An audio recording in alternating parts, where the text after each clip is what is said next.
وصحبه ومن والاه أما بعد.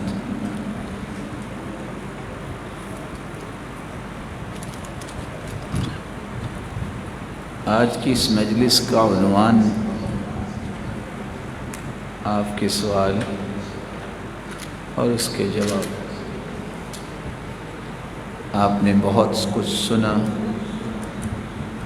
بہت کچھ سیکھا. اللہ تعالیٰ آپ کو سننا بھی اور سیکھنا بھی قبول فرمائے. میں پھر دہراؤں گا، آج کی اس مجلس کا عنوان سوال آپ کریں گے اور اس کے ہم جواب دیں گے اگر اللہ عز و جلال نے اس کے بارے میں ہمیں کچھ سکھایا ہے. جناب، سوال کرنے سے پہلے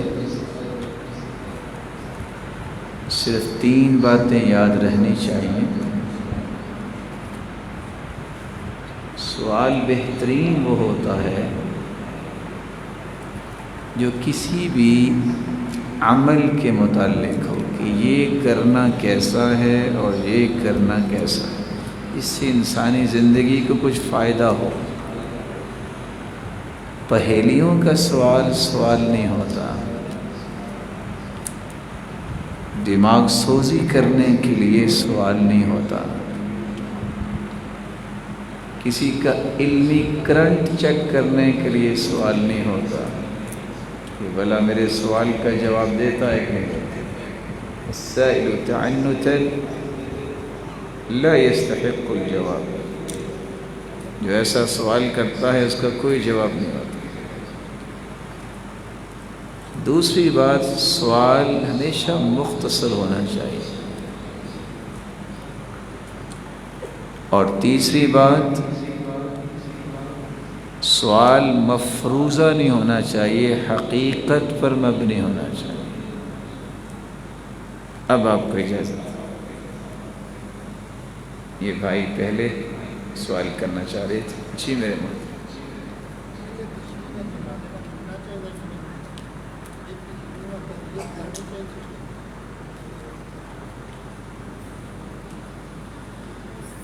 ہر مسلمان جس کو ہم مسلمان کہتے ہیں اس کا جنازہ بھی پڑھنا جائز ہے اور اس کے لیے دعا کرنا بھی جائز ہے. يجوز الصلاة على المسلم وكذلك الترحم، ولا يجوز الصلاة على غير المسلم وكذلك الترحم. مسلمان کا جنازہ پڑھنا بھی جائز ہے، اس کے لیے رحم کی دعا کرنا بھی جائز ہے. غیر مسلم کے لیے نہ اس کا جنازہ ہوتا ہے نہ اس کے لیے رحم کی دعا ہوتی ہے. یہ اصول، جو مسلمان ہے اس کا جنازہ ہم پڑھیں، اس کے لیے دعا بھی کریں. جو مسلمان نہیں، نہ جنازہ اور نہ دعا. جی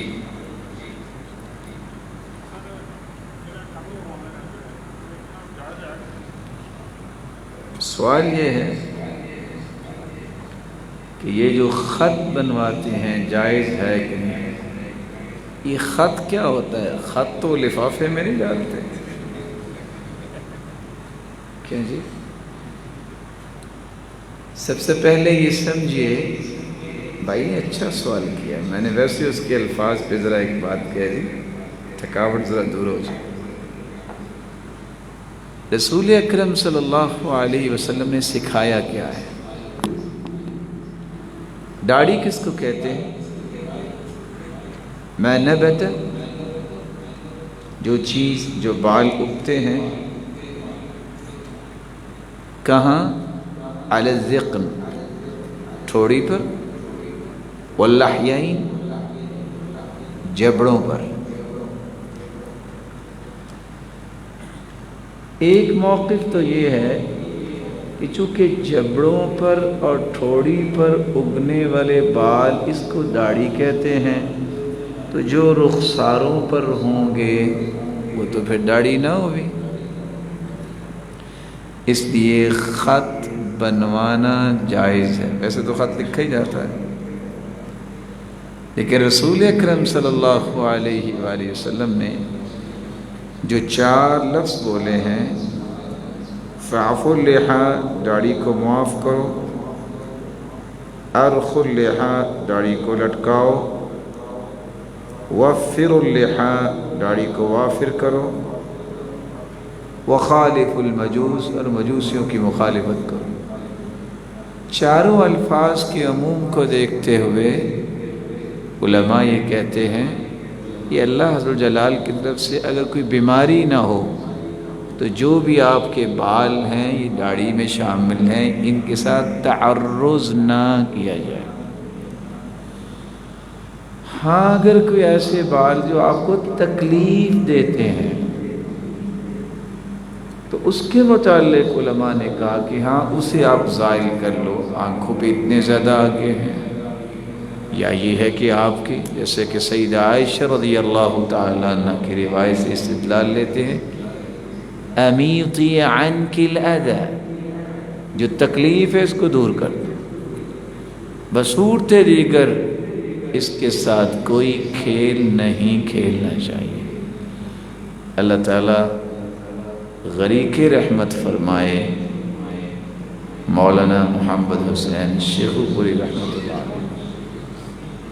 جب کسی کو دیکھتے تھے نا کہ کسی نے تو خط شت بنایا ہے، جیسے ابھی سوال آیا، یا کسی نے شیو کی ہوئی ہے اور اس کی عمر بھی خاصی ہے، بوڑھا ہو گیا ہے، تو وہ دور بیٹھا ہوتا تو پیار سے کہتے تھے کہ گڈو کو ذرا آگے آنے دو، سمجھانے کی غرض سے کیا کہتے تھے، اے گڈو نو ذرا اگے آن دو۔ جو چیز اللہ تعالیٰ نے بنائی ہے اس کا کوئی مقصد ہے۔ کبھی کسی عورت کے چہرے پہ داڑھی کے بال اگتے دیکھے آپ نے؟ اللہ کی کوئی بیماری ہو، یہ فطرت ہے۔ اللہ تعالیٰ نے جو چیزیں مرد کو عطا کی ہیں، جو چیزیں عورت کو عطا کی ہیں، یہ اس کی حکمت ہے جس کو ہم سمجھنے سے قاصر ہیں۔ اور ویسے بھی یہ ویسے کہاں چلی جائے گی؟ کہیں بھی نہیں جائے گی، آپ کے ساتھ ہی رہے گی۔ آپ صلی اللہ علیہ وسلم اپنی داڑھی کو اچھے طریقے سے درست کیا کرتے، یہ شان ہے مرد کی۔ ابن حزم نے تو بڑی بات کہہ دی، آپ کو پتہ ہے کہ ابن حزم جو ہے ان کی زبان سے کوئی نہیں بچا، جس طرح حجاج کی تلوار سے کوئی نہیں بچا۔ تو وہ کہتے تھے کہ مرد اور عورت میں فرق اللہ نے رکھا ہے تو داڑھی کے رکھا ہے۔ وَبِهَا يَتَمَيَّزُ الرِّجَالُ مِنَ النِّسَاءِ، مردوں کی داڑھی ہوتی ہے۔ اب یہاں پریشان ہو رہے ہوں گے کہ ہمیں تو عورتیں کہہ دیا گیا، یہ تو فیصلہ آپ کا اپنا ہے۔ اللہ تعالیٰ نے مردوں کے چہرے پہ یہ بال اگائے ہیں، اس لیے مرد کو اس کی حفاظت کرنی چاہیے۔ بعض لوگوں کا تو مسئلہ ہوتا ہے، کہتے ہیں جی شادی کے بعد رکھ لیں گے۔ کیا فائدہ ہے اس شادی کی شرط کا؟ کہ آپ کو پتہ ہے کہ آپ اس وقت تک زندہ رہیں گے؟ بعض لوگوں کو اللہ نے بڑی سمجھ دی ہوتی ہے۔ وہ ایک شخص کو کہا کہ ہاں بھئی شادی تو ہم آپ کی کریں گے، نکاح بھی اپنی بیٹی کا دیں گے، لیکن شرط یہ ہے کہ آپ کو شیو کروانی پڑے گی۔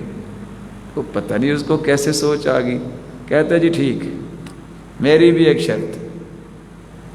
نے کہا جی آپ کی شرط کیا ہے؟ کہتا ہے میں بھی شیو کروا کے آؤں گا اور جس کے ساتھ میرا نکاح ہوگا آپ اس کی ٹینڈ کر کے بھجوائیں گے۔ اگر ان کی شرط ہے تو اس کی تو بھی شرط ہے، پتہ نہیں اللہ نے کیسے اس کے اندر یہ سوچ ڈالی۔ دین جو ہے وہ اتنا پیارا ہے، اس کے کسی بھی فیصلے پر کبھی انسان کو انگلی نہیں اٹھانی چاہیے۔ اصل بات یہ ہے کہ دین میرے اور آپ کی بہتری کے لیے آیا ہے۔ میں اور آپ بھی اپنے متعلق اتنا نہیں جانتے جتنا میرا مالک میرے اور آپ کے بارے میں جانتا ہے، جس نے ہمیں بنایا۔ اور بعض کہتے ہیں جی وہ اتنی بھی تو داڑھی ہوتی ہے نا. تو میں اللہ کی حکمت جب بھی وہ قرآن کی آیت پڑھتا ہوں نا کہ موسیٰ علیہ السلام جب آئے تو انہوں نے آ کے سر سے بھی پکڑا اور ہارون کی داڑھی سے بھی پکڑا. وہ اگر اتنی ہوتی تو کیا ان کے قابو میں آنی تھی؟ کیا جی؟ وہ تو ان کے ہاتھ میں نہیں آنی تھی. یا ابن ام لا تأخذ بلحیتی ولا برأسی، میری داڑھی کو بھی نہ پکڑیے اور میرے سر کے دو چیزوں کو کیوں پکڑا؟ کہ بندہ بھی بہادر ہو، کامل ہو، داڑھی بھی ہو، اور اللہ تعالیٰ نے عقل و دانش بھی دی ہو، تو پھر شرک تم نے برداشت کر لیا. کہا میں نے تو اس لیے خاموش رہا ان تقول فرقت بین بنی اسرائیل ولم ترقب قولی، کہ جب آپ واپس آئے تو آپ کہیں گے آپ نے تفرقے کر دیے، اختلاف پیدا کر دیے. میں تو اس ڈر سے خاموش رہا ہوں. اللہ تعالیٰ ہمیں حیلے بہانوں سے محفوظ فرمائے. جی اور وہ کیا ہوتا ہے؟ سنی کس کو کہتے ہیں؟ حنفی کس کو کہتے ہیں؟ فرقہ کس کو کہتے ہیں؟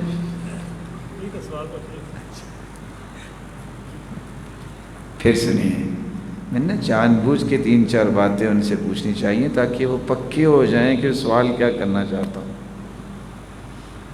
اللہ کے رسول کا فرمان سمجھیے اور محبت کے ساتھ سمجھیے. افترقت اليهود على 71 فرقة كلها في النار الا واحدة. یہودیوں کے 71 فرقے تھے، 70 فرقے جہنم میں جائیں گے، ایک فرقہ جنت میں جائے گا جنہوں نے موسیٰ علیہ السلام کی باتیں مانی. کلیئر؟ وافترقت النصارى على 72 فرقة كلها في النار الا واحدة. عیسائیوں کے 72 فرقے ہوئے، 71 جہنم میں جائیں گے، ایک جنت میں جائے گا جنہوں نے عیسیٰ علیہ السلام کو اللہ کا پیغمبر مانا اور ان کی باتیں مانی. وَسَتَفْتَرِقُ أُمَّتِي عَلَى 73 فِرْقَةٍ كُلُّهَا فِي النَّارِ إِلَّا وَاحِدَةً. ان قریب میری امت کے بھی 73 فرقے ہوں گے. کتنے؟ كُلُّهَا فِي النَّارِ إِلَّا وَاحِدَةً.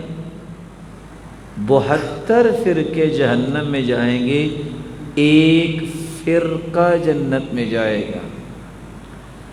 قیل من ہم یا رسول اللہ، اللہ کے رسول وہ فرقے والے کون ہوں گے جو جنت میں جائیں گے؟ قال هم الجماعہ، وہ جماعت ہوگی. لوگ اسے فرقہ سمجھیں گے لیکن وہ جماعت ہوگی. دوسری روایت میں آتا ہے وہ جماعت کون سی ہوگی؟ آپ نے نام نہیں بتایا، اللہ کے رسول نے کام بتایا ہے کہ وہ جماعت کام کیا کرے گی. فرمایا ما انا علیہ واصحابی، اس جماعت کا مشن یہ ہوگا وہ دین جس دین پہ آج میں ہوں اور میرے صحابہ ہیں، یہ مشن اس جماعت کا ہوگا. پتہ یہ چلا 73 فرقوں میں ایک فرقہ جنت میں جائے گا. لوگ اسے فرقہ ہی کہیں گے لیکن ہوگی جماعت جس کا مشن اور منشور یہ ہوگا دین وہ ہے جو اللہ کے رسول لے کر آئے، جس کو صحابہ نے سمجھا. رہا یہ سوال کہ فلاں ہے، ہم اس طرح کی باتوں میں نہیں پڑھتے کہ فلاں حنفی ہے فلاں ہے. اس طرح کی نفرت والی باتوں کی طرف نہ جائیں. کدھر جائیں؟ راستہ لیجیے. امت تو پہلے ٹکڑے ٹکڑے، امت تو پہلے پارا پارا ہے، کافر سارے اکٹھے ہیں. مسلمانوں کے ٹکڑے ہوئے ہیں. بس اصول سمجھیے. اصول کیا ہے؟ اللہ نے قرآن کس پہ اتارا؟ بولیے. یہ قرآن سب سے پہلے کس نے پڑھا؟ اللہ کے رسول نے. پڑھایا کس کو؟ یہ وہ دین ہے جو اللہ نے آسمان سے اتارا ہے، جس کو قرآن و حدیث کہتے ہیں. دنیا کے اندر کچھ 4 قسم کے اسکول آف تھاٹ، 4 قسم کی فقہ معروف ہے. کچھ لوگ کہتے ہیں یہ حنفی ہیں، یہ مالکی ہیں، یہ شافعی ہیں، یہ حنبلی ہیں. کیوں کہتے ہیں؟ کہتے ہیں یہ امام ابو حنیفہ رحمۃ اللہ علیہ کو ماننے والے، یہ امام مالک رحمۃ اللہ علیہ کو ماننے والے ہیں، یہ امام شافعی رحمۃ اللہ علیہ کو ماننے والے ہیں، یہ امام احمد بن حنبل رحمۃ اللہ علیہ کو ماننے والے ہیں. میں صرف آپ سے 3 منٹ لوں گا یہ مسئلہ سمجھانے اور سمجھنے کے لیے. زندگی میں آپ کی پریشانی ختم ہو جائے گی. ساتھ ہے میرے 3 منٹ کے لیے؟ ساتھ ساتھ چلیں گے. امام ابو حنیفہ رحمۃ اللہ علیہ 80 ہجری کو پیدا ہوئے اور 150 ہجری کو فوت ہو گئے. کب پیدا ہوئے؟ یاد رہے گا. امام مالک رحمۃ اللہ علیہ 93 ہجری کو پیدا ہوئے، 179 کو وہ بھی فوت ہو گئے. امام شافعی 150 کو پیدا ہوئے اور 204 کو وہ بھی اللہ کے پاس چلے گئے. امام احمد بن حنبل جو چوتھے امام ہیں 163 کو پیدا ہوئے اور 241 کو یہ بھی اللہ کے پاس چلے گئے. آپ بھی جانتے ہیں بچے کی عمر 20-25 سال ہو تب بھی اس کی رائے بنتی ہے نا. سن رشد اگر 25 سال مانا جائے، جس کو کہتے ہیں نا ہوش کی عمر، سمجھداری کی عمر 25 سال. علماء نے اس سے کم اور زیادہ بھی بیان کیا. امام ابو حنیفہ کب پیدا ہوئے تھے؟ یاد ہے نا؟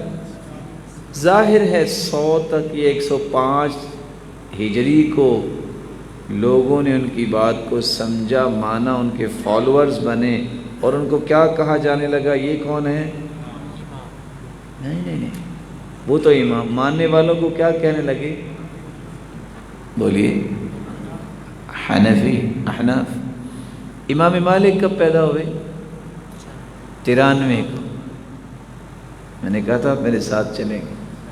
امام مالک کب پیدا ہوئے؟ 93 کو. 25 سال ملائیے. 118 113 تک لوگوں نے ان کی بات مانی ہوگی. تو جن لوگوں نے بات مانی امام مالک کی 113 یا 18 ہجری تک، ان کو لوگوں نے کیا کہا؟ یہ کون ہے؟ مالکی. امام شافعی تیسرے امام میں یہ کب پیدا ہوئے؟ 150. بولیے. یاد رہے گا. 150 میں پیدا ہونے والے امام 170 یا 75 تک لوگوں نے ان کی بات مانی ہوگی. تو ان کو ماننے والوں کو کیا کہا جانے لگا؟ یہ شافعی ہیں. امام احمد بن حنبل چوتھے امام ہے، 163 کو پیدا ہوئے. کب پیدا ہوئے؟ اگر 63 کو پیدا ہوئے ہیں تو 83 سے لے کے 88 تک، 183 سے 88 تک لوگوں نے ان کو فالو کیا ہوگا اور فالوورز کو لوگ کہنے لگ گئے ہوں گے یہ ہیں حنبلی. ہو گئے پورے؟ سب سے پہلے امام کون تھے؟ بولے. کب پیدا ہوئے؟ پھر کون تھے؟ کب پیدا ہوئے؟ 93 کو. پھر کون تھے؟ شافعی کب پیدا ہوئے؟ 150۔ پھر کون تھے؟ امام احمد بن حنبل کب پیدا ہوئے؟ 163۔ اب یہاں مسئلہ سمجھیے، جو لوگ کہتے ہیں جب تک آپ کسی فقہ کو مانتے نہیں ہیں، کسی امام کو مانتے نہیں ہیں، تو آپ کی بخشش ہی نہیں ہونی، کہتے ہیں نا کچھ لوگ، بھول جاتے ہیں، اللہ ان کی بھول دور کرے۔ امام ابو حنیفہ کب پیدا ہوئے؟ 80 سے پہلے لوگ کون تھے؟ 10 ہجری کو اللہ کے رسول فوت ہو گئے نا صلی اللہ علیہ وسلم۔ 80 ہجری سے پہلے لوگ صحابہ، تابعین، یہ کون تھے؟ حنفی تھے؟ جواب تو دیجیے، کیوں نہیں بھلا؟ کیونکہ امام ابو حنیفہ رحمۃ اللہ علیہ تو پیدا ہی نہیں ہوئے تھے ابھی تک۔ کیا وہ مالکی تھے؟ کیوں بھلا؟ کیونکہ امام مالک تو 93 کو پیدا ہوئے نا۔ کیا وہ شافعی تھے؟ کیونکہ امام شافعی تو 150 کو پیدا ہوئے ہیں۔ کیا یہ 80 سے پہلے لوگ حنبلی تھے؟ کون تھے؟ کیونکہ امام احمد بن حنبل تو 163 کو پیدا ہوئے۔ وہ کون تھے؟ وہ قرآن و حدیث کو ماننے والے تھے۔ وہ کون تھے؟ کیا خیال ہے آپ کا، وہ جنت میں جائیں گے کہ نہیں جائیں گے؟ صحابہ اور تابعین اگر اور ان کے بعد میں آنے والے قرآن اور حدیث کو مان کے جنت میں جا سکتے ہیں، تو آپ بھی ان تفرقوں میں پڑے بغیر کو حدیث پہ عمل کر کے جنت جا سکتے ہیں۔ اللہ نہ کرے اگر کسی شخص کی زبان جو ہے اس میں ٹیڑھ پن آ جائے اور وہ کہہ دے کہ نہیں چونکہ وہ کسی طرف منسوب نہیں اپنے آپ کو کرتے تھے تو وہ کیسے جنت میں جائیں گے؟ اللہ کی قسم اگر صحابہ اور تابعین جنت میں نہیں جائیں گے تو جائے گی کوئی نہیں، ان ہستیوں نے بھی نہیں جانا۔ بات کو اور قریب کرنے کہتے ہیں جی آپ کون ہیں؟ کہتے ہیں میں مسلمان۔ نہیں پھر بھی آپ کون ہیں؟ کہ جی میں پھر بھی مسلمان۔ نہیں آپ ویسے پھر بھی آپ کون ہیں؟ کہتے ویسے پھر بھی میں مسلمان۔ انہوں نے جواب نہیں دیا۔ اس سے پوچھا کیا بھی آپ کیا پوچھنا چاہتے ہیں؟ آپ کون ہیں؟ کہتے میں دیوبندی ہوں۔ کہتے اچھا میں بہاولپوری ہوں۔ میں یہ کیا ہوا؟ کہتے آپ دیوبند سے آئے ہوں گے نا، تو آپ دیوبندی۔ میں بہاولپور میں رہتا ہوں، میں بہاولپوری۔ بات سمجھ؟ جو لاہور میں رہتا ہے اس کو کہتے ہیں لاہوری، یہی کہتے ہیں۔ نسبت جو ہے دین کی وہ اللہ اور اس کے رسول کی طرف ہوتی ہے، وہ علاقوں کی طرف نہیں ہوتی۔ کبھی کسی نے کہا ہے کہ میں مسلمان تو نہیں ہوں، مکی ہوں، میں مدنی ہوں۔ میں کبھی کسی نے کہا مسلمان ہے، مکے میں رہنے والا ہے، مدینے میں رہنے والا ہے، وہ ساتھ نسبت کر دیتے۔ دین کی نسبت اسلام کی طرف جانی چاہیے۔ اس لیے اگر تو مسلمان ہے اس کے پیچھے نماز پڑھنا جائز ہے۔ آپ جس کو مسلمان نہیں مانتے آپ سے پوچھا جائے گا آپ کسی کو مسلمان کیوں نہیں مانتے، آپ کے پاس دلیل کیا ہے؟ اس لیے جھگڑوں سے اپنی جان چھڑائیے۔ کس پہ آئیے؟ قرآن پہ اور اللہ کے رسول کے فرمان پہ آئیے۔ مجھے امید ہے کہ آپ کو پریشانی اب ختم ہو جائے گی، یاد رہے گا نا؟ میں نے پوچھ لینا تھوڑی دیر کے بعد۔ جی کوئی اور سوال؟ قبر کا عذاب ہے دنیا میں ہوتا ہے یا عالم برزخ میں ہوتا ہے؟ قبر دنیا میں ہوتی ہے کہ عالم برزخ میں ہوتی ہے؟ نہیں، سوال یہ ہے کہ میں نے یہ سنا تھا کہ عالم برزخ پر ہر بندے کو قبر ملتی ہے، تو یہ عذاب وہیں پہ ہوتے ہیں، وہ اللہ آپ کو برکت دے۔ قبر کو ہی عالم برزخ کہتے ہیں۔ کوہ طور پہاڑ جو ہے ایک چیز کا نام ہے نا، قبر جو ہے نا اسی عالم برزخ کہتے ہیں۔ قبر کا عذاب جو ہے یہ حق ہے۔ صحیح بخاری کی ایک روایت ہے، میں 3 مرتبہ دہراؤں گا، ہے بھی بہت چھوٹی سی، لیکن آپ نے یاد کر کے جانی ہے. ان بولے نہیں، آپ کو تو خوشی ہونی چاہیے. اللہ نے ایک اور روزہ دے دیا، اس خوشی میں آپ کی آواز اونچی نکلنی چاہیے. ان عذاب القبر حق. کتنے لفظ ہیں؟ ان عذاب القبر حق. ان عذاب القبر حق. قبر کا عذاب حق ہے. چھوٹا سا مبارک ٹکڑا جب آپ کو یاد رہے گا کہ صحیح بخاری میں روایت موجود ہے، آپ کبھی بھی شبہ میں نہیں پڑیں گے. یہ بھلا کس نے فرمایا ہے؟ اللہ کے رسول. کس نے فرمایا ہے؟ ایسی زبان سے نکلا ہے جس جیسی پیاری اور سچی زبان آج تک اللہ نے کسی کو عطا ہی نہیں کی. ایک بات حدیث میں آتا ہے، جب انسان فوت ہوتا ہے تو 2 فرشتے آتے ہیں. یأتیہ ملکان، 2 فرشتے آتے ہیں. فیجلسانی، اسے اٹھا کے بٹھاتے ہیں اور پھر سوال کرتے ہیں. 3 سوال ہیں. آپ نے پی ایچ ڈی کی ہے یا آپ پرائمری پاس ہیں، سوال سب کو ایک جیسے ہونے ہیں. یہ پہلا پیپر ہے جو پہلے ہی آؤٹ ہو گیا ہے. یہ پہلا پیپر ہے جو پہلے ہی بتا دیا گیا ہے. سوال یہ ہونے ہیں: ما ربک، تیرا رب کون ہے؟ ما دینک، تیرا دین کون سا ہے؟ ماذا تقول فی هذا الرجل الذي بعث فیکم، پیغمبر کے بارے میں تیرا نظریہ کیا ہے جس ہستی کو اللہ نے بھیجا؟ اما المؤمن، جو تو ہوتا ہے مومن، وہ تینوں کے جواب دے دیتا ہے. فرشتے اس سے پوچھتے ہیں، جو ہی جواب دیتا ہے، تمہیں جواب کیسے آ گئے؟ تو وہ 3 جوابوں کے جواب میں بھی 3 باتیں کہتا ہے. قرأت القرآن وعملت بما فيه وصدقت، میں نے قرآن پڑھا تھا، میں نے اس کے مطابق عمل کیا تھا، میں نے قرآن کی ہر بات کو سچا مانا تھا. اللہ نے مجھے جواب دینے کی قوت دے دی. آواز آسمان سے آتی ہے، ان صدق عبدی، میرے فرشتوں، میرے بندے نے سچ کہا ہے. اچھا تو پھر کیا ہوگا؟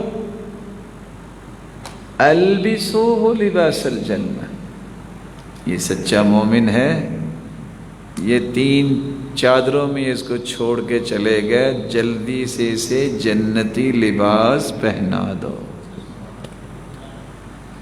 افرشوا لہ فراش الجنہ، یہ تو زمین پہ لٹا کے چلے گئے. سنت بھی ہے کہ زمین پہ لٹائیں، کوئی مصلی کوئی چیز نہ نیچے رکھی جائے، اس کے نیچے جنتی بچھونے بچھا دیں. وَافْتَحُوا لَهُ بَابًا إِلَى الْجَنَّةِ، اس کی قبر کو کھول دو. چھوٹی سی قبر بنا کے اس کو چھوڑ گئے. لحد بھی دیکھو، شک بھی دیکھو، چھوٹی سی ہوتی. مد بصری، جہاں تک نظر جاتی انسان کی، اس کی قبر کو اتنا کھول دیا جائے. جنت کا دروازہ بھی کھول دو. فَيَأْتِي مِن رِيحِهَا وَرَوْحِهَا، جنت کی ہوائیں بھی آئیں اور خوشبوئیں بھی آئیں.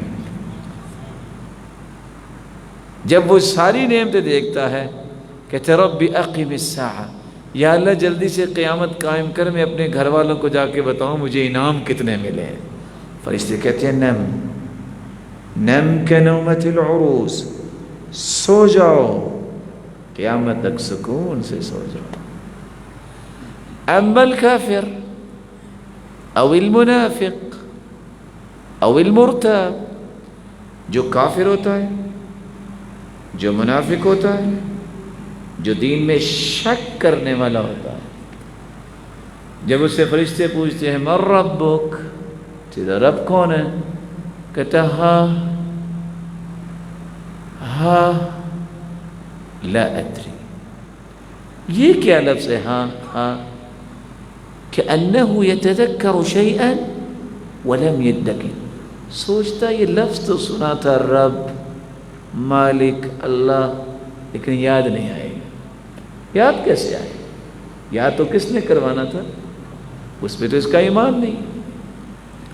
دوسرا سوال، پھر تیسرا سوال، یہی جواب دیتا ہے، اور ساتھ ایک جملہ بولتا ہے جو میں آپ کو 3 مرتبہ دہراؤں گا تاکہ یاد رہے۔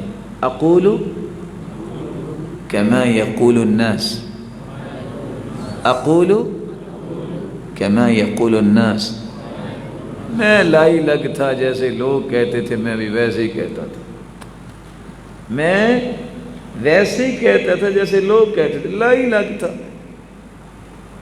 فرشتے کہتے ہیں پھر لا دریت ولا تلیت، نہ تو نے قرآن پڑھا نہ تو نے سمجھا، جواب کیسے آئے؟ آسمان سے آواز آتی ہے کذب عبدی، جھوٹ بول رہا ہے یہ بندہ۔ پھر کیا ہوگا؟ البسوہ لباس النار، یہ 3 چادروں میں اس کو لپیٹ کے چھوڑ گئے، یہ 3 چادروں کا بھی مستحق نہیں، جہنمی لباس اسے پہنا دو۔ افرشوا لہ فراش النار، یہ ٹھنڈی زمین پہ لٹا گیا، منہا خلقناکم وفیہا نعیدکم ومنہا نخرجکم تارۃ اخری، یہ ٹھنڈی زمین کا بھی مستحق نہیں ہے، اس کے نیچے جہنم کی انگارے بچھا دو۔ فیضیق علیہ قبرہ، اس کی قبر کو تنگ کرو، تنگ ہوتی ہوتی حتی تختلف اضلاعہ، اللہ کے رسول نے فرمایا اس کی ہڈیاں ایک دوسرے کے اندر چلی جاتی۔ فیضرب بمطارق من حدید ضربہ بین اذنین، ایک لوہے کی گرز اٹھا کے فرشتے اس کو مارتے ہیں، اتنی بڑی گرز ہے کہ پوری دنیا بھی اگر مل جائے تو اس کو اٹھا نہیں سکتی۔ لو ضرب بها جبل لکان ترابا، اگر وہ کسی پہاڑ پہ مار دی جائے تو پہاڑ مٹی بن جائے، ریزہ ریزہ ہو جائے۔ اور وہ گرز اس کے 2 کانوں کے درمیان مارتے ہیں فرشتے۔ یہ 2 کانوں کے درمیان کیوں مارتے ہیں؟ کیونکہ انسان کی جو عقل ہے، سوچ ہے، یہ میموری کارڈ جو لگا ہوا ہے، یہ انسان کا یہاں ہے کہ تمہیں عقل تو دی تھی، تم نے اس کا صحیح استعمال نہیں کیا، پھر قیامت تک یہ عذاب جھیلتا ہی رہتا ہے۔ اللہ ہم سب کو محفوظ فرمائے۔ یہ سب کچھ قبر میں ہوتا ہے۔ کچھ لوگ کہتے ہیں جی قبر تو کھولی تھی، کچھ بھی نہیں ہو رہا تھا۔ اچھا، جو سمندر میں ڈوب کے مر جاتے ہیں ان کی تو قبر بنتی نہیں ہے، جو جہاز میں ہوتے ہیں ان کی تو قبر نہیں ہوتی۔ یہ سب شیطان وسوسے ڈالتا ہے۔ ہم یہ سمجھے بیٹھے ہیں کہ جب تک ہم اپنے ہاتھ سے قبر نہ بنائیں، دفنائیں نہ، اس وقت تک اس کو قبر نہیں کہہ سکتے۔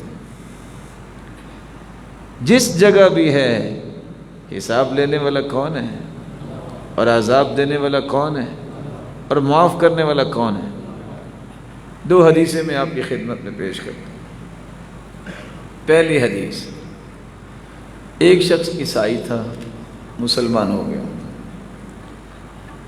مسلمان ہونے کے بعد اس نے اللہ کے رسول پر الزام لگا دیا کہ میں جو کہتا ہوں نا اللہ کے رسول وہی کچھ کہتے ہیں۔ وہ آخر پھر مرتد ہو گیا۔ اس کو جب دفنایا گیا تو دفنا کے جب دوسرے دن دیکھا تو قبر نے وقد لفظته الارض، زمین نے اسے اٹھا کے باہر پھینکا۔ وہ کہنے لگے دیکھا یہ لگتا ہے محمد کے ساتھیوں نے اس کو قبر سے نکال کے باہر پھینکا۔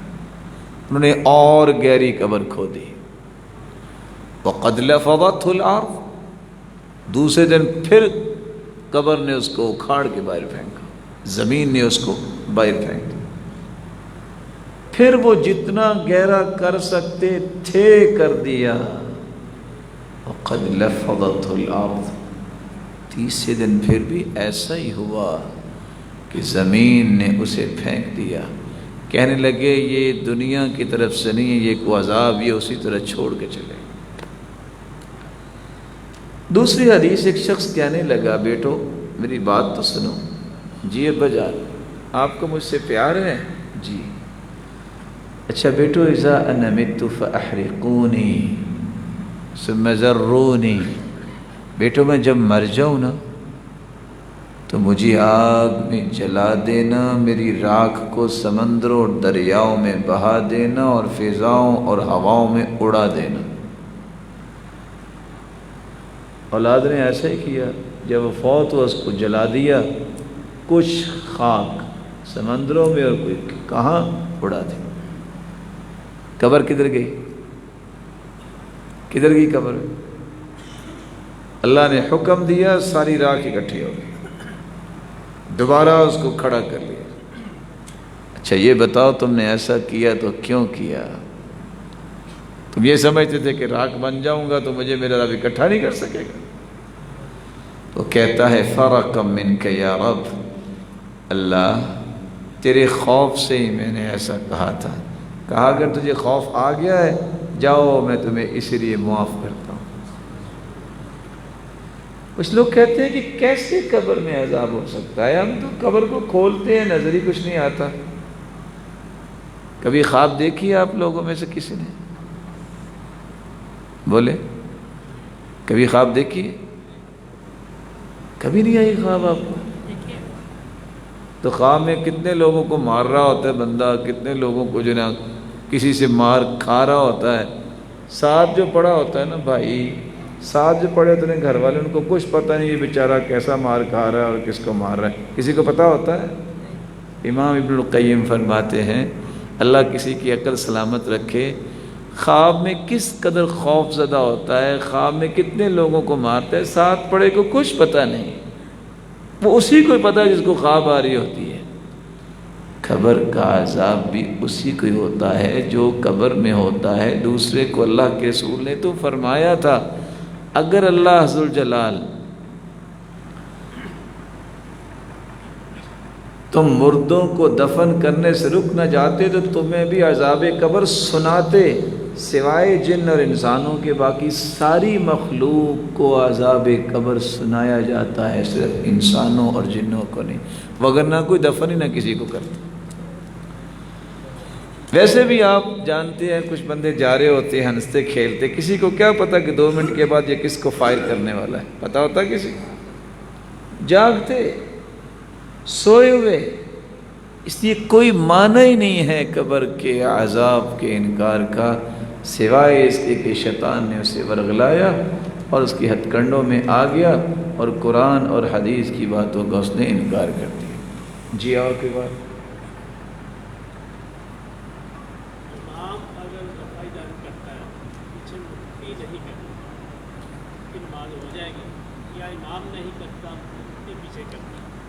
سب سے پہلے تو یہ بات سمجھے کہ رفع الیدین یہ کیا چیز ہے؟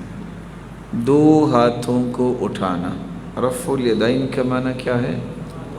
2 ہاتھوں کو اٹھانا۔ کیوں اٹھانا؟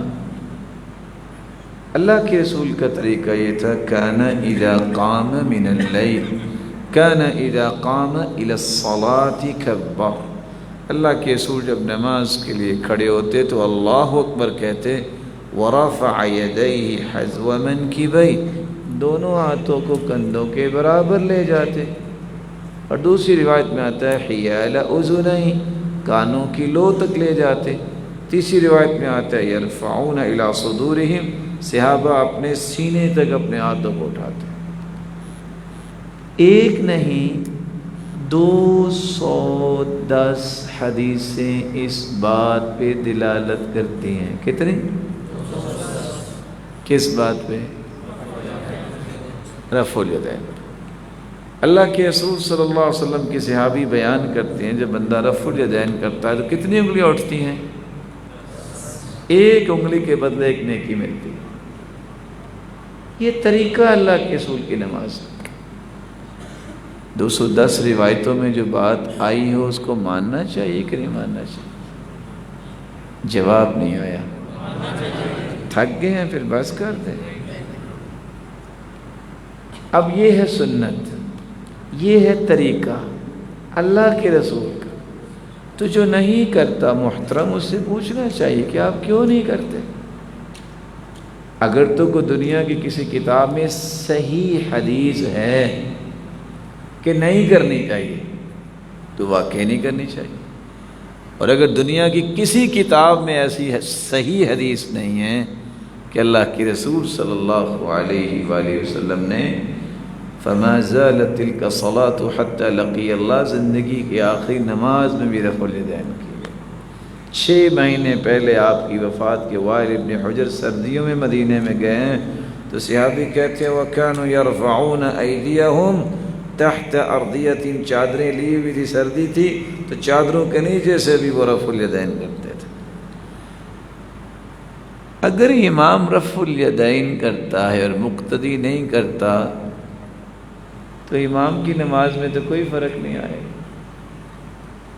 کیا آئے گا جی؟ اسی طرح اگر امام رفع الیدین نہیں کرتا اور مقتدی رفع الیدین کرتا ہے تو مقتدی کی نماز پہ بھی کوئی فرق نہیں آئے گا۔ اس کی نماز سنت کے مطابق ہوگی، اس کو سوچنا چاہیے کہ آیا میں سنت کے مطابق پڑھ رہا ہوں کہ نہیں پڑھ رہا۔ اس طرح کسی کی نماز میں فرق نہیں آتا کہ وہ اگر غلطی کرتا ہے امام تو مقتدی تو اس کی سزا نہیں نہ بھگتے گا۔ اسی طرح مقتدی نے اگر وضو نہیں کیا تو یہ تو نہیں ہوگا کہ امام جو ہے اس کی نماز نہیں ہوگی۔ متوکل بادشاہ کے پاس ایک شخص آیا، اس نے آ کے شکایت کی کہ فلاں شخص نے امام کو ایک تھپڑ مارا ہے۔ اس نے کہا بلاؤ اسے ذرا۔ جب اس کو بلایا گیا کہ ابھی کیوں تم نے مارا؟ کہتے آپ مجھے امن دیجئے پھر میں بتاؤں گا کہ آپ مجھے کچھ کہیں گے تو نہیں۔ کہا امن ہے آپ؟ کہا اصل میں ہم نماز پڑھنے آئے تھے تو امام نے نماز پڑھائی اور سورہ بقرہ پڑھ دی، سورہ بقرہ پڑھ دی اور سلام پھیرنے کے بعد کہتا ہے اعیدوا صلاتکم فانی علی غیر وضو، نماز دوبارہ پڑھ لینا، میرا وضو نہیں تھا تو میں نے تب اس کو تھپڑ مارا۔ تو متوکل کہنے لگے یہ اسی لائق ہی تھا۔ یہ مذاق نہیں ہے، یہ اللہ کا دین ہے، یہ اللہ کی عبادت ہے۔ گجرانوالہ سے ایک شخص نے کہا تھا جو رفع الیدین کی حدیث ثابت کر دے گا میں اپنا مکان اسے انعام کے طور پہ دوں گا۔ شاید آپ کے علم میں ہو ہائی کورٹ نے پھر فیصلہ دیا، اس بیچارے کو اپنا کوٹھا بھی دینا پڑا کیونکہ وہ ثابت ہو گیا۔ لیکن ہمیشہ کوشش کیا کریں سنت کے مطابق نماز پڑھے، اور بخاری مسلم اپنے گھر میں رکھے ترجمے والی، آپ خود پڑھیں اللہ کے رسول نے نماز کیسے پڑھی ہے، صحابہ کیسے نماز پڑھا کرتے تھے۔ جی اور کوئی سوال؟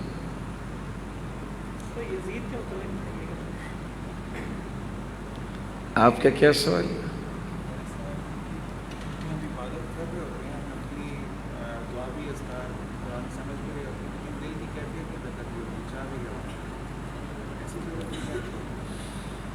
نماز پڑھتے وقت دل کی کیفیت کیسے بدل سکتی ہے؟ اس کے لیے آپ کو 4 کام کرنے پڑیں گے۔ سب سے پہلا کام، وضو کو عمدہ سے عمدہ بنا کے کھڑے ہو۔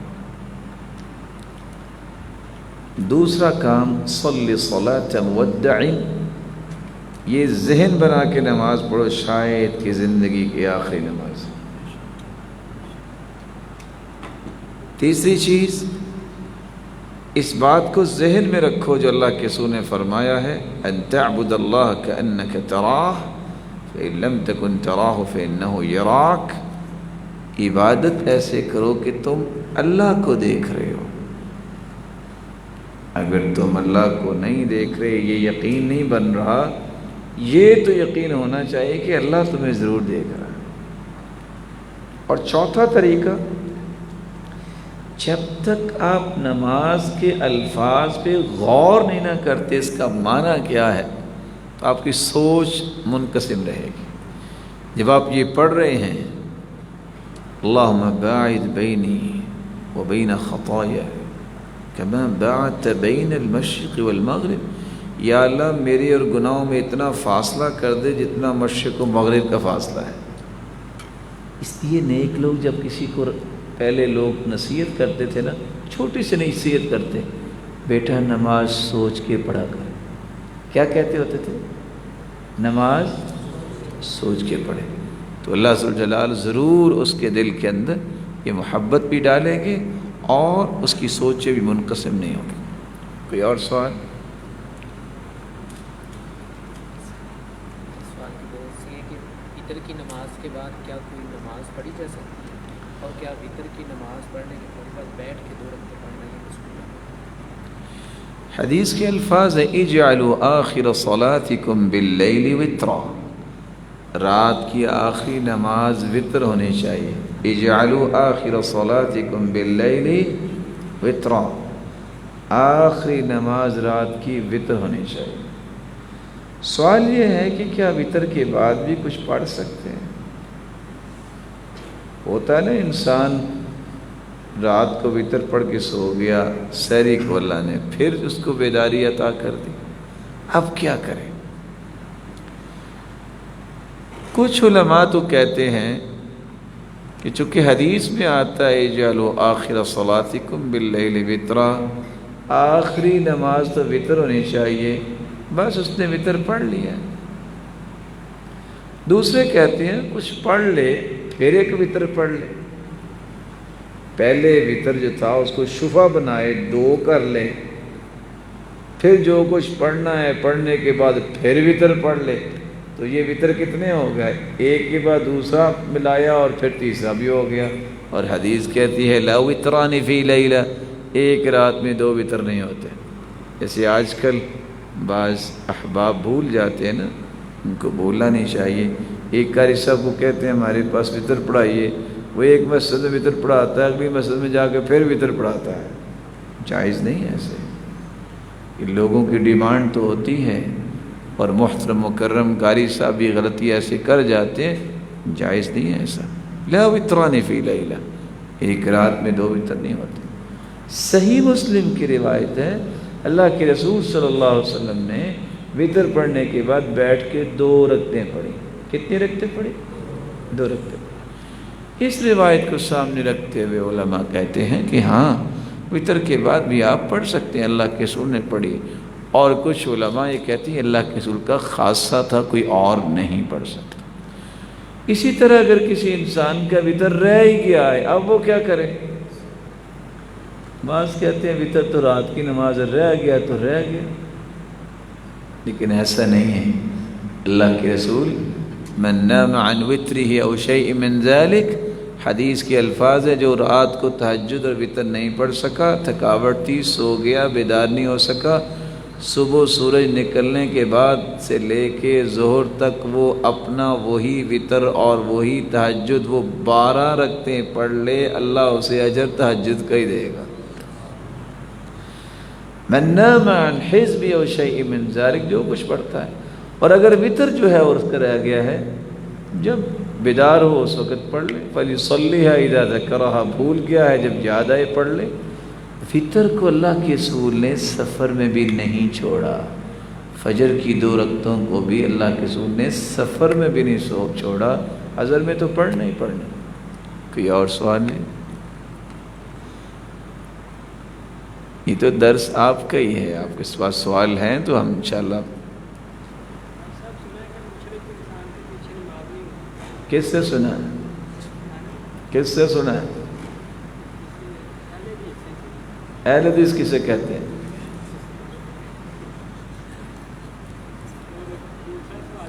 مشرک نماز پڑھتا ہے ویسے؟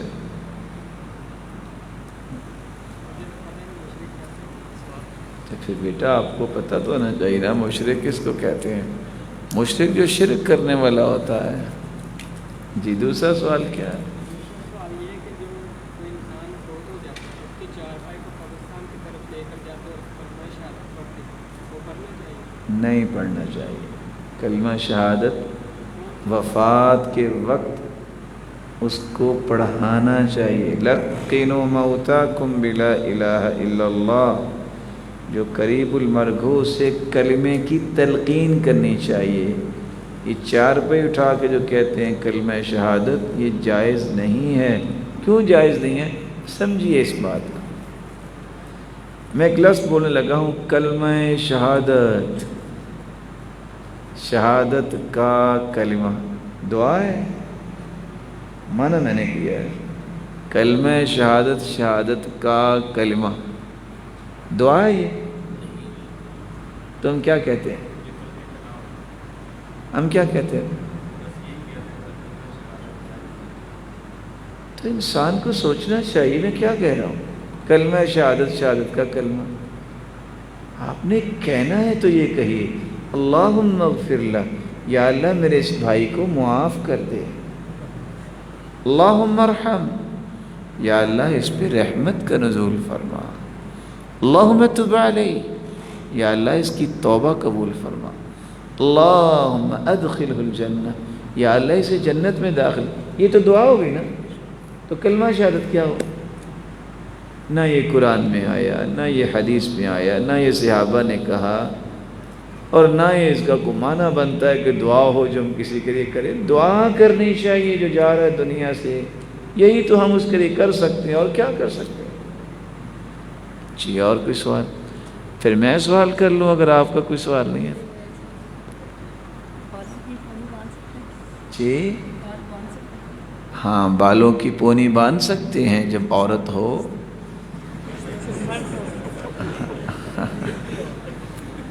پونی جو ہے یہ تو عورتیں ہی باندھتی ہیں نا، مرد تو ہی نہ باندھے گا۔ ہاں باندھ سکتے ہیں، اس کے لیے عورت ہونا شرط ہے۔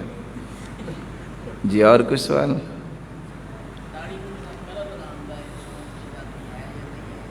نہیں ہے، پریشان نہیں ہونا۔ اللہ کے رسول کا فرمان ہے، خالف الیہود، یہودیوں کی مخالفت کرو اور رنگ لگایا کرو اپنے بالوں کو، فإنہم لا یسبغون لحاہم، وہ اپنی داڑھیوں کو رنگتے نہیں ہیں، لیکن صرف فرق ایک ہے، جنبوا السواد، کالے رنگ سے بچو۔ کوئی بھی آپ کلر استعمال کر سکتے ہیں، خصوصاً دو چیزوں کا تو تذکرہ جو آیا ہے، الحنہ والکتم، مٹیالہ کلر اور مہندی کلر۔ یہ مہندی جو ہے نا، ہم اس کو یہی سمجھتے ہیں کہ شاید یہ عورتوں کے لیے ہی ہے۔ اللہ کے رسول جب بھی کوئی زخمی ہوتا نا، سوائے سر کے، جسم کے کسی جگہ بھی کٹ آ جاتا، کوئی زخم ہوتا، وہاں مہندی لگاتے ہیں۔ جب کسی کے سر پہ کٹ آتا، یہ طب نبوی ہے، جب سر پہ کوئی کٹ یا چوٹ آتا تو پھر آپ پرانی چٹائی جلا کے راکھ اس میں ڈالتے۔ تو صحابہ کرام کو یہ حکم دیا گیا کہ آپ رنگا کرو، آپ رنگا کرو، یہودی نہیں رنگتے، تو یہ جائز رنگنا۔ جی اور کچھ؟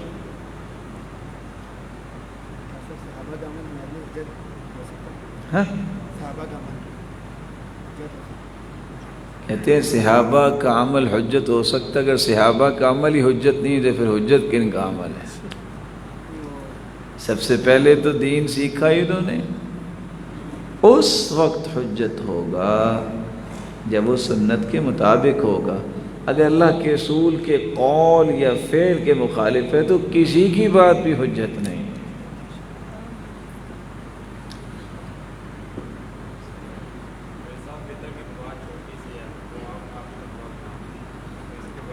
جی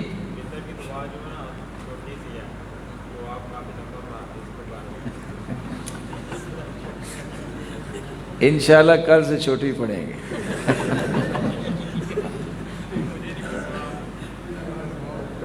جی بیٹا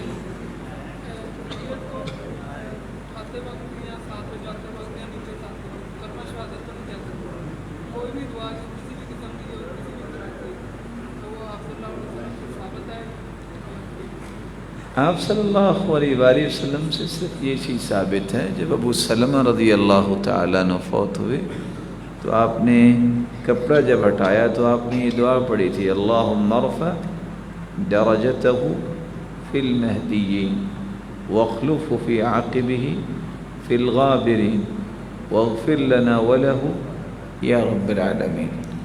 اور آپ صلی اللہ علیہ وسلم نے یہ جو دعا پڑھی ہے یہ ہمیں پڑھنی چاہیے۔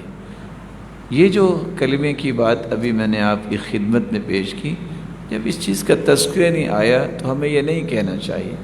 اور ویسے بھی سلف کا جو رویہ تھا، جب وہ جاتے تھے تو سکون سے جاتے تھے اور ان کے لیے دعا ہی کرتے تھے کہ اللہ ان کی بخشش فرمائے، بلکہ کہکہا لگانا یا اس طرح کے پہلوؤں کو اختیار کرنے کو بھی سخت ناپسند کرتے۔ راوی کہتے ہیں کہ جب ایک شخص کو کہکہا لگاتے دیکھا جنازے میں تو کہنے لگے، اللہ کی قسم میں پوری زندگی تجھ سے بات نہیں کروں گا، تمہیں اتنا ادب نہیں ہے کہ یہ کہکہا لگانے کا وقت ہے؟ یہ تو عبرت کا وقت ہے کہ آج وہ کندھوں پہ جا رہا ہے۔ اذا حملت الى القبور جنازة فاعلم انك بعدها محمول۔ آج تم کسی کو کندھا دے رہے ہو، کل کسی کے کندھے پہ خود سوار ہو کے جاؤ گے۔ اللہ تعالیٰ ایمان کی حالت میں لے جائے۔ جناب اعتکاف کے بعد جو ہم کرتے ہیں اس کے بعد کون سی ایسی عمل ہے کہ زیادہ سے زیادہ کریں تاکہ ٹھیک رہے؟ وہی ایک یہ کہ کیا ہمیں ایک ماہ کے اندر کم از کم ایک نشست ایسا مل سکتی ہے کہ آپ کے ساتھ ہمیں تو بہت خوشی ہوگی۔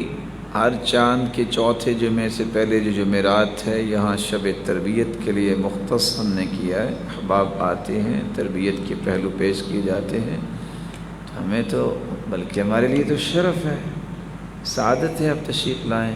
اچھا کیا اعمال کریں کہ اعتکاف کے بعد ہم ڈی ٹریک نہ ہوں؟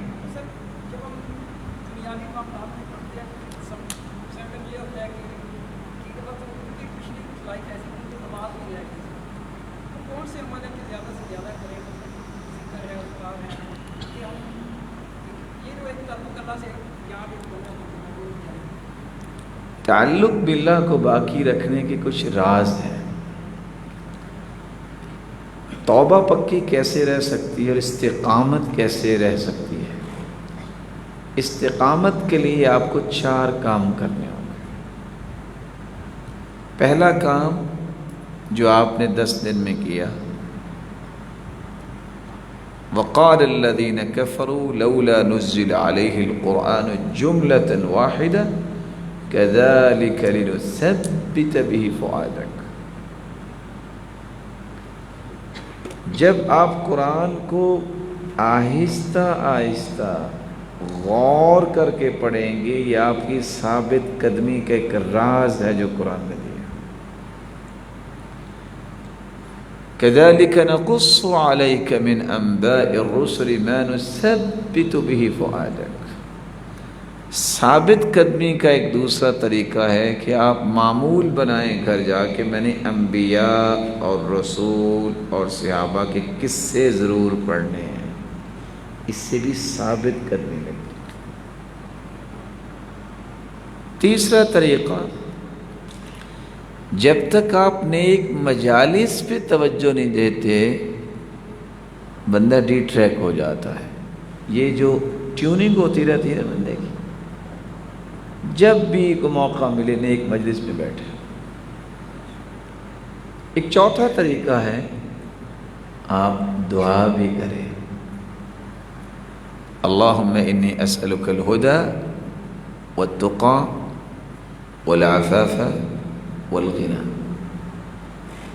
اللہم ثبتنی واہدنی الی صراط مستقیم۔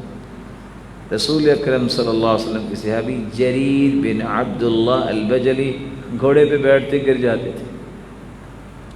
اللہ کے رسول کو دعائی کر دیں، آپ نے دعا کیا دی، اللہم ثبتہ واجعلہ ہادیا مہدیا، اللہ اسے ثابت قدمی عطا فرما اور ہدایت یافتہ بنا اور اس کے ذریعے لوگوں کو بھی ہدایت دے۔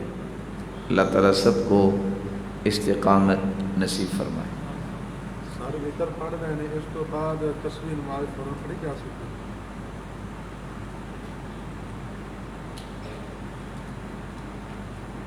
بھائی ابھی تشریف لائے ہیں یا پہلے تشریف فرماتے ہیں؟ ادھر ہی تھے؟ اچھا، ابھی ہم نے گزارش کی تھی نا کہ وطر کے بعد کچھ پڑھنا چاہیے کہ نہیں چاہیے۔ نماز تسبیح جو ہے اس کے بارے میں جو احادیث آئی ہیں، بعض علماء کہتے ہیں کہ یہ حدیث ٹھیک نہیں ہے، لیکن اس کو بہت سارے علماء نے ٹھیک بھی کہا ہے۔ اس لیے آپ اللہ تعالیٰ کے ذکر کو معمول بنائیں، قرآن مجید کی تلاوت کو معمول بنائیں اور دعا کریں۔ اس کے لیے آپ کے پاس وقت موسع ہے، اور قرآن بھی یہ کہتا ہے وَبِالْأَسْحَارِ هُمْ يَسْتَغْفِرُونَ کہ سحری کے وقت کثرت سے استغفار کریں۔ جی اور کہ بھائی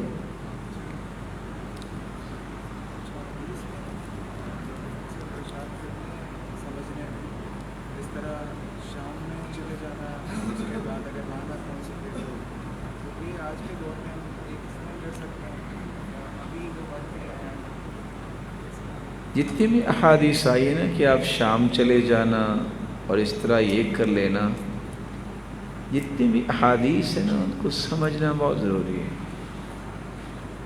اللہ تعالیٰ نے ہر ایک چیز کا ایک دائرہ بنایا ہے، اپنا دائرہ نہیں چھوڑنا چاہیے۔ حدیث کہتی ہے من رأى منکم منکرا فلیغیرہ بیدہ، جو برائی دیکھے ہاتھ سے روکے، فإن لم يستطع فبلسانه، ہاتھ سے روکنے کی طاقت نہیں تو زبان سے روکے، فإن لم يستطع فبقلبه، جو ہاتھ سے روک نہیں سکتا، زبان سے روکنے کی طاقت نہیں رکھتا، وہ دل سے برا جانے۔ ہاتھ سے کون روکے گا؟ جس کے پاس قانون ہے، یہ حکومت کی ذمہ داری ہے۔ زبان سے کون روکے گا؟ یہ علماء کی ذمہ داری ہے کہ وہ صحیح راستہ دکھائیں۔ دل سے برا کون جانے گا؟ جو ان پڑھ ہیں، جن کو کچھ پتہ نہیں ہے، وہ برائی سے نفرت کا اظہار کرے۔ اگر جس کو دین کا پتہ نہیں وہ فتوے لگانا شروع کر دے، یہ کام کس کا تھا؟ علماء کا۔ فساد ہو جائے گا۔ علماء جن کا کام ہے علمی بات کرنا، وہ قانون کو ہاتھ میں لے لے تو کیا بن جائے گا؟ فساد۔ جس نے قانون نافذ کرنا ہے، برائیوں کو ختم کرنا ہے حکومت نے، وہ حدود نافذ نہ کریں بلکہ لوگوں کو سمجھانے بیٹھ جائیں اور کہیں کہ ہم بھی دل سے برا جانتے ہیں، کبھی معاشرہ ٹھیک نہیں ہو سکتا۔ تو ہر ایک کا ایک دائرہ ہے، اپنے دائرے میں رہ کے کام کرنا چاہیے۔ ہو سکتا ہے کوئی سوچے دل سے برا جاننے سے کیا فائدہ ہوگا، میں بتاتا ہوں کیا فائدہ ہوگا۔ حدیث کہتی ہے اذا عملت الخطیئۃ فی الارض، کہیں بھی دنیا میں برائی ہو رہی ہو، فکرہها کمن انکرہا، کراچی میں ایک ظلم ہوا، ہم کہتے ہیں نا انا للہ و انا الیہ راجعون، بہت ظلم ہوا ہے، اجر اتنا ہی ملے گا جتنا ظلم کو دور کرنے والوں کو ملے گا۔ اگر پشاور میں کوئی گناہ ہوا ہے، ظلم ہوا ہے، کوئی کہے نا ٹھیک ہوا ہے، تو گناہ اتنا ہی ہوگا جتنا گناہ کرنے والوں کو ہوگا۔ یہ سچی خبر ہے جو آپ شیئر کر رہے ہیں۔ آگے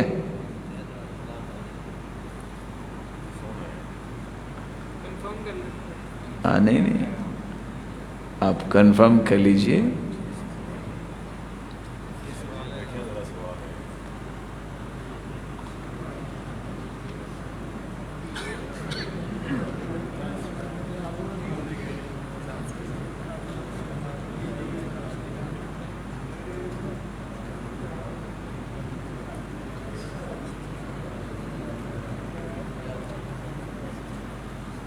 یہ جو 100 حج کا ثواب ملے گا نا 100 عمرے کا، ہے تو بڑی ٹھاٹ کی حدیث لیکن کسی کتاب میں کوئی نہیں ہے۔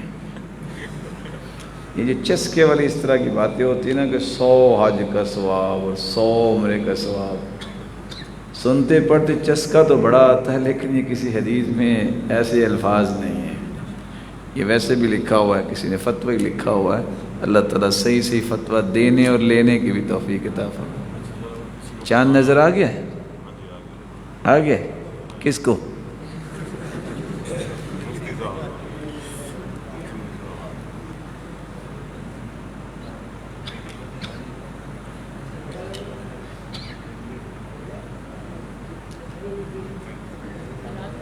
آپ پہلے تاکد کر لیجئے، جب تک کوئی پکی بات نہ ہو ایسی خبر نہیں اڑانی چاہیے۔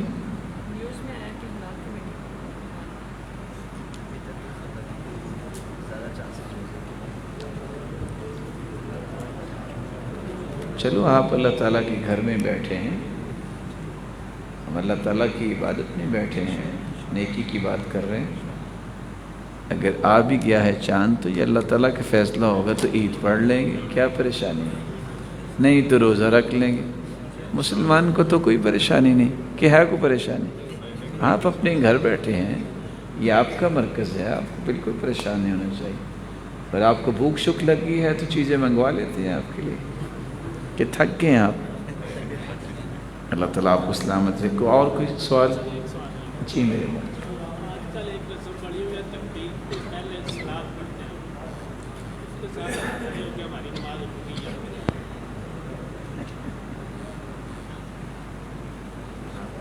تکبیر سے پہلے یا اذان سے پہلے صلاۃ پڑھنا، اب دنیا کی جتنی بھی کتابیں ہیں اس میں اذان جہاں لکھی ہے وہ حدیث پڑھیں۔ کسی بھی حدیث کی کتاب میں اذان سے پہلے اگر صلاۃ ہو تو پڑھ لیا کریں، اگر نہ ملے تو پھر نہیں پڑھنی چاہیے۔ اذان کہاں سے شروع ہوتی ہے؟ بولے، اس میں کوئی ہے صلاۃ شروع؟ ہم نے بس اوقات غصے میں آ جاتے ہیں، شاید کوئی بیچارہ بھول کے ایسا کرتا ہو۔ اذان کہاں سے شروع ہوتی ہے؟ اللہ اکبر، بات ختم ہوئی اذان تو پھر اللہ اکبر سے شروع ہوتی ہے۔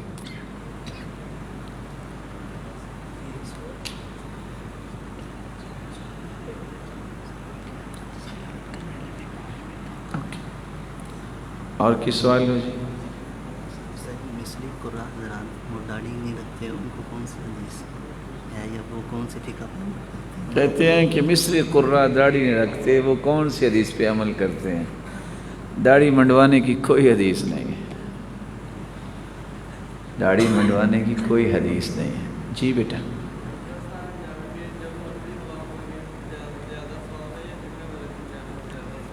جب بھی آپ مانگنا چاہیں اجازت، کوئی تخصیص نہیں ہے جمعے کی۔ نہیں، عورت کو قبرستان نہیں جانا چاہیے۔ تو یہ پھول تو بیٹا 2-3 دن میں خشک ہو جاتے ہیں نا، تو دعا کریں اللہ اس کو جنت کے پھول عطا فرمائے۔ مجھے اور آپ کو پھر ستارہ مبارک ہو۔ میرا کوشچن بھی تھا کہ یہ جب ہم کوئی عمل کرتے ہیں، نماز پڑھتے ہیں، تو اس کے بعد جو ہے میرے آکاری کا شک آتا ہے کہ دکھاوا کر رہے ہیں۔